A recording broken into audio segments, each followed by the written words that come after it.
Dnes vám poviem o aktualizovanom Toyota RAV4 2025, spoľahlivom SUV, ktoré sa stalo ešte lepším.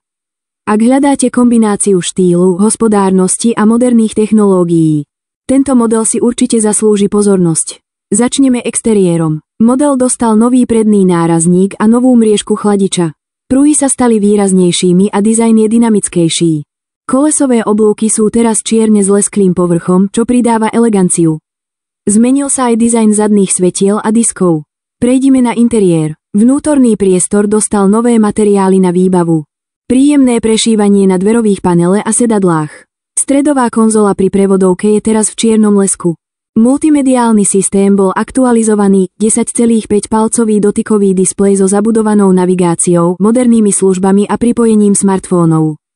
Čo sa týka technických špecifikácií, Toyota RAV4 2025 je dostupná s benzínovým motorom 2,0 litra s výkonom 171 koní a tiež v hybridných a plug-in hybridných verziách na základe 2,5 litrového motora.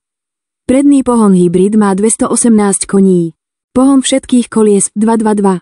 Plug-in hybridná verzia môže dosiahnuť až 306 koní a prejsť až 75 km len na elektrický pohon.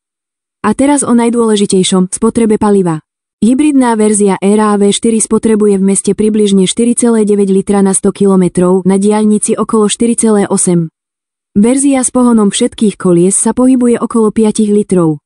Plug-in hybrid môže spotrebovať iba 1,2 litra na 100 km v zmiešanom cykle, čo z neho robí jeden z najhospodárnejších SUV v tejto triede.